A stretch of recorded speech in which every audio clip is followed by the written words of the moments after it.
Hey everybody, MegaRuler31 back here for FSI DFS. I will be covering the hopefully 5-game slate for Thursday, 7/29. If you're looking for the early video, just pause this one, go to our channel, and McKinley412 has that coverage for you. So, as I said, it's a 5-game slate, and hopefully it will remain 5-game slate because we do have some weather issues with the Boston-Toronto game. But first, let's look at the Milwaukee and Pittsburgh game.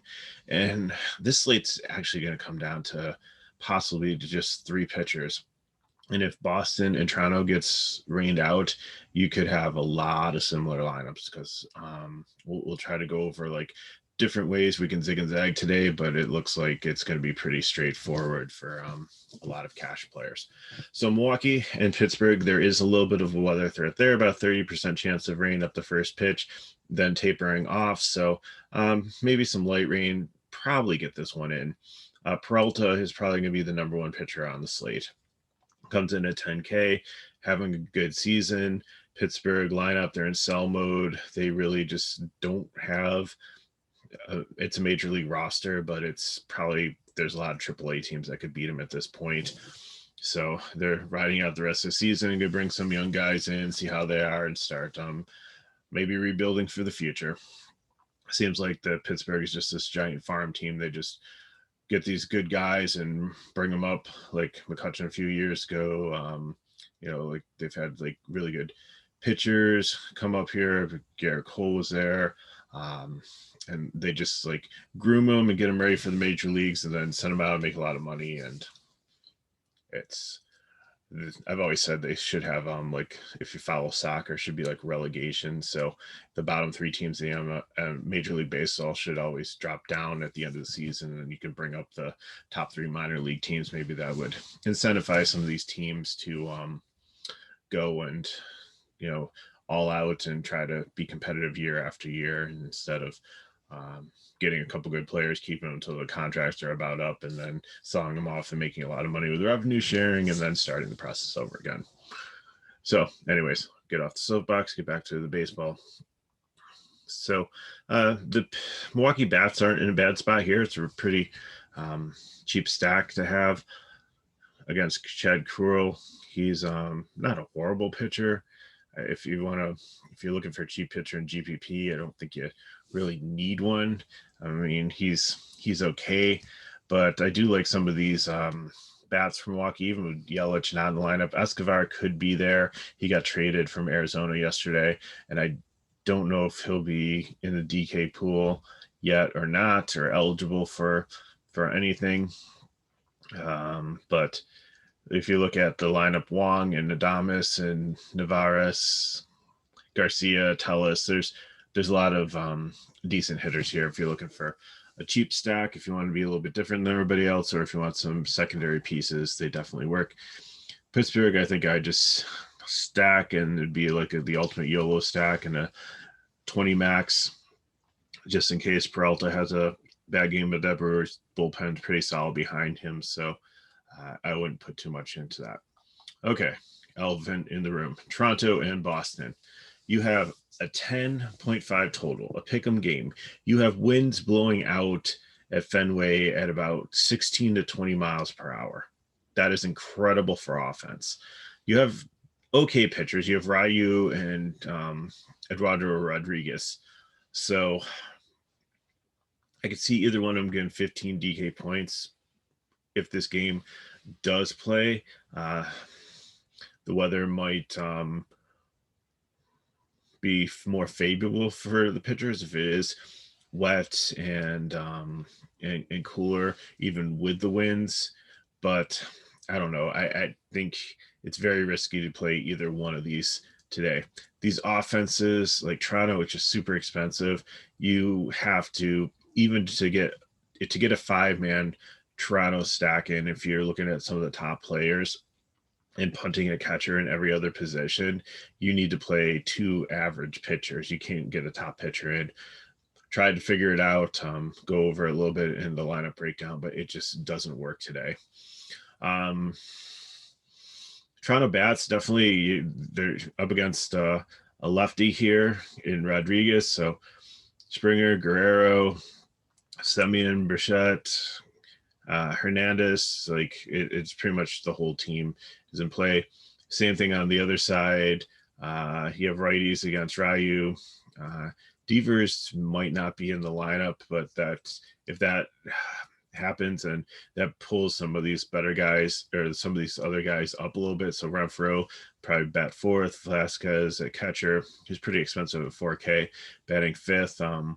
Dahlback even might take a shot at him. He's just cheap, kind of make that stack work. So Boston stack's a little bit easier to get in. You can get them in with some decent pitching, but Toronto, you might only be able to pick 3, maybe 4. And if your fourth guy might have to be somebody down towards the bottom of the order. But again, really have to watch the weather for that. It looks like 50% chance of rain as it starts out, and it jumps up to like 60 and 70% pretty fast after that. Baltimore Orioles and Detroit Tigers. You have Alexander Wells. He's pitched 3 times. A couple of them were just few innings. Last one he had 5 innings. He is a decent pitcher with a lot of control. He's not a power pitcher. He's a pitcher. Like he has a lot of, I don't necessarily say throwing junk, but it's a lot of like curveballs and different types of pitches at you. Detroit has been better recently, but they still are not an elite offense. So I think you might get 10 to 12 points out of him at 5.2K. If you need him to make a Toronto stack work, then that's something. But usually these Baltimore pitchers are not very good. Detroit has a 5.49 total, so it's very, very risky GPP play, but could pay off for you if you can get some of the bats in that other people can't, because they take one of these top pitchers and one of those top pitchers is a flop and they lose points, and Wells only gets you 10 points, but Peralta has a uncharacteristically bad game or something, gets a blister, only goes a couple innings, gave up a couple runs, and ends up with -4. I've seen it happen before. So I'm not saying Wells is the play of the day. I'm not even saying that I recommend playing him, but I'm saying that he is in play if you need somebody cheap. Mees on the other side, careful. He's a very good pitcher. He has about a 5-inning limit here. 6.9 is not a bad price. Again, probably only looking at like 12 DK points here. So, if you're punting, you might as well go ultimate down to Wells, or even if you look at Cruel at 6.4, who could possibly go a little bit further. But there are some Ks in this Baltimore lineup. So these are the cheap guys: Wells, Mees, and Cruel. Between them, if you want to try to figure something out there or take some different combinations and cheaper ones to try to get, if you're sure Toronto and Boston are going to play, then that could be definitely beneficial to you. Again, not cash plays at all, but in GPP lines, if you're doing like a 20 max, it would be a nice little thing to rotate as your SP2 Wells and Mees and Cruel to try to get like more bats in with a higher price stud pitcher. As for the bats, Baltimore is a cheap stack here. The Detroit bullpen's not great, so like DJ Stewart and Mullins, or even Mancini he's expensive, but he's a decent hitter. Hayes, so you can throw a Baltimore stack in a GPP. Detroit, I think, is going to be a very, very popular stack in cash. Especially if this Toronto Boston game rains out, I think you'll see. We'll get to the end. I'll tell you exactly what we're going to see, but just nevertheless, these Detroit bats are in a good situation. Especially a lot of them have the splits advantage against Wells, who's a lefty, and even past that, I'd still play Badu and some of any other lefty that might come into the Detroit lineup, because the bullpen will come out and then splits sometimes don't matter there. Next, we're going on to Oakland and the Angels. Montas and Cobb. Montas is a solid play here. The Angels, unfortunately, keep on losing players. Trout is out. Rendon is out. Walsh is now on the injured list. I said Justin Upton. He looked at his box score, wasn't ready to play him yet. He did have a home run last night.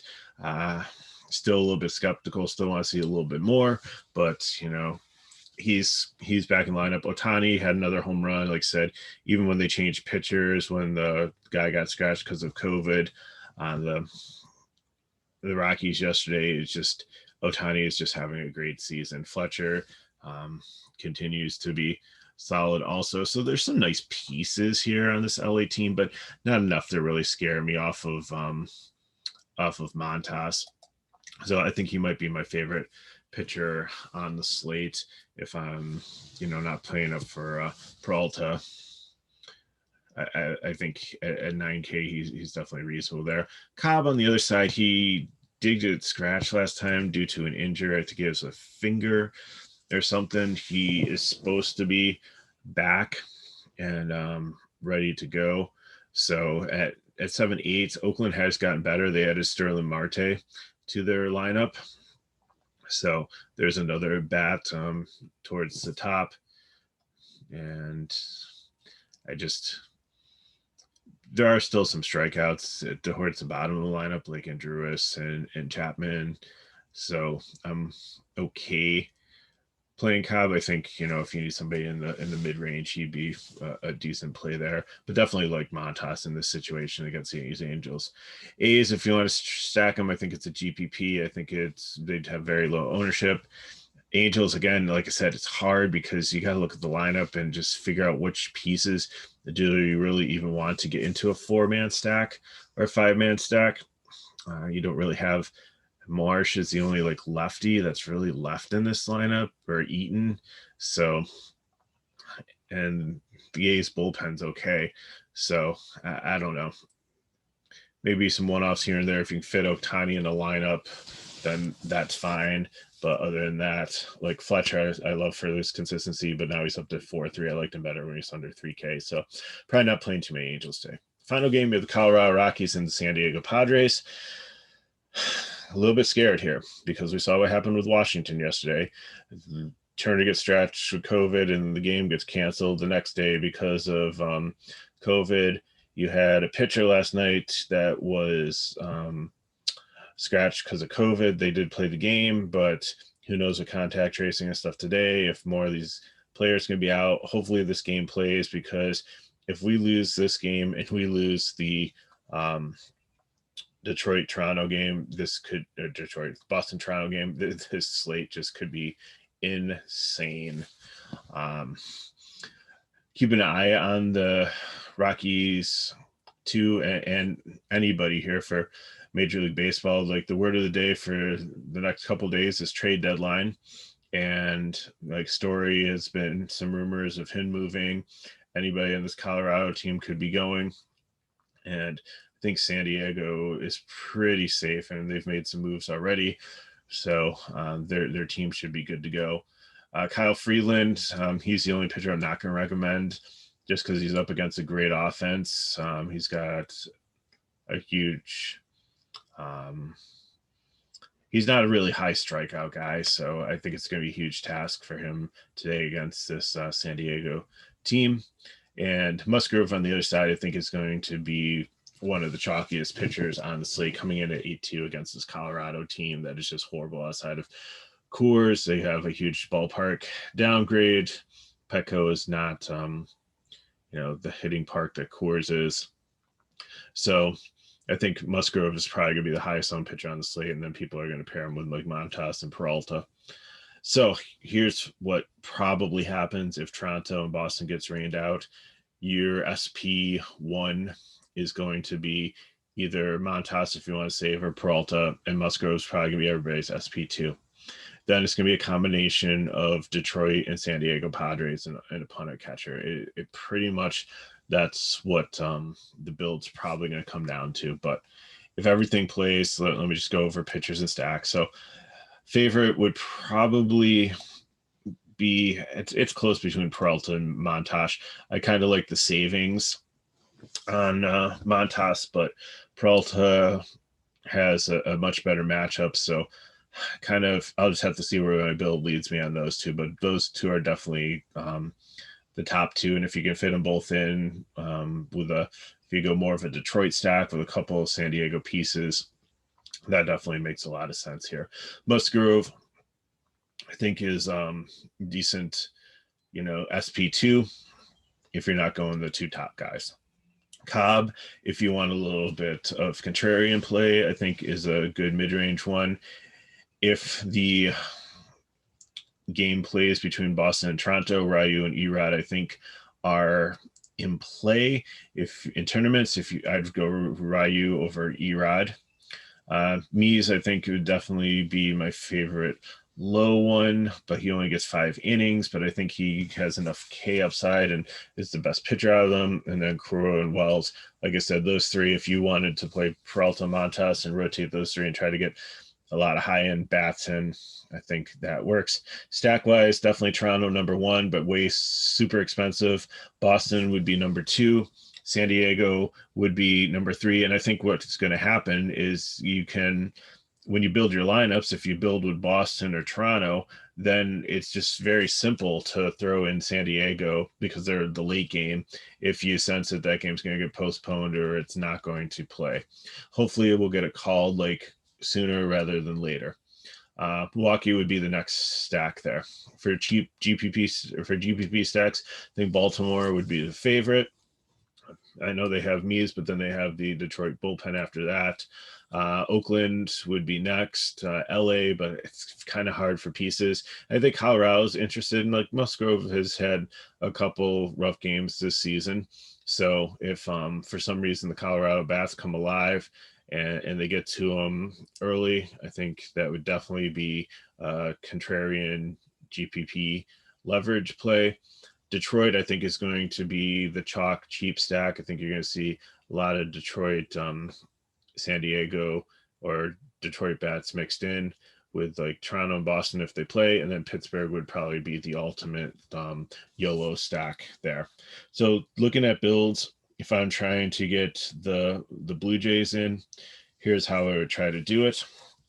With Montas, I'd take Montas just to take the discount there, and Musgrove as my pitcher.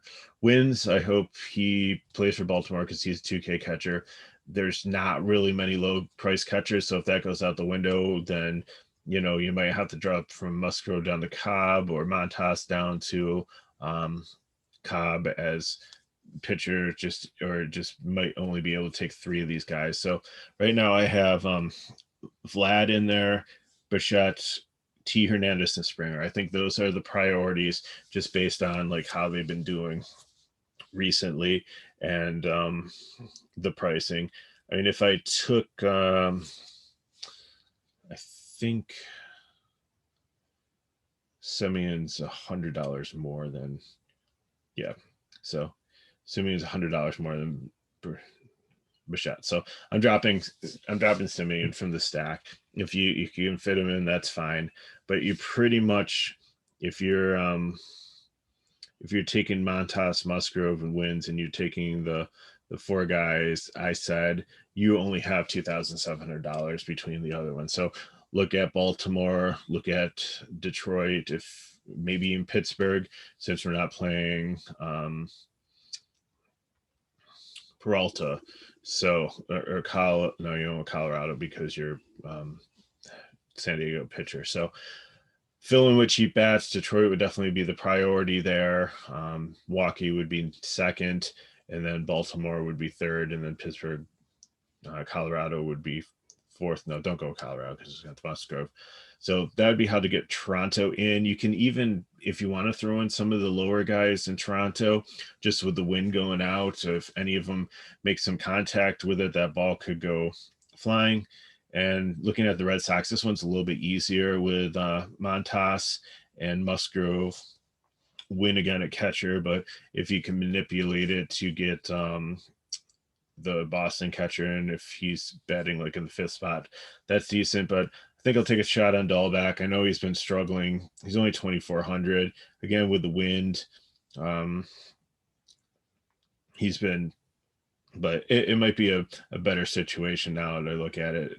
Dahlback's really cheap, but I think I'm going to go change this up, and I'm going to go with their catcher.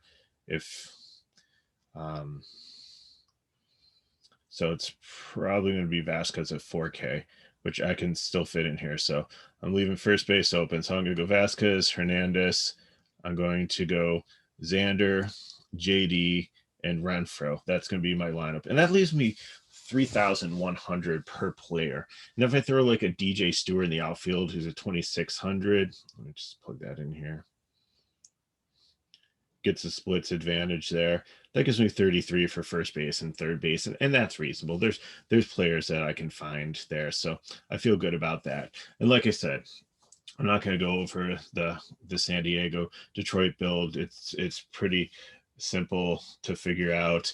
I probably would just skip Croningsworth because he's got the lefty on lefty matchup, and I'm probably going Tatis, Machado, Pham, Myers, maybe throw in Frazier just because he's so cheap. Maybe go Nola at catcher at 3-2, and then just it's pretty easy to fill in Detroit players and the other spots to finish up your lineup. So, like I said, hopefully we have a 5-game slate tonight and everything works out well. But we'll have to see. Keep an eye on weather, keep an eye on the trade deadline, and keep an eye on COVID information because it seems like that is popping up again, especially when it comes to the Colorado Rockies. So, thank you guys for watching. I'm Mega Ruler 31. Hit me up on Twitter if you have any questions. Leave a comment below. We'll try to get back to you if we do see like the game's going to be rained out, or even like last night when I did this video and I was like all on the Phillies yesterday and so excited, and then they had the COVID situation with Washington. That game got canceled. I went back in the comments and I put some updated information on pitchers that I really like because Wheeler is my #1 pitcher, and hitting stacks that I was switching to, and hopefully that helped you guys out if you watched the video and thought you were all set and then you're like, oh no, what did I do? If there's major news breaking, just come back to the video and check out the comments again, because oftentimes we'll post updated thoughts of something that we talked about here is not in play anymore and we were like really hammering it, then we'll go back and try to give you some updated information. So thanks again for watching. Give us a like, subscribe to our channel, and we'll see you next time.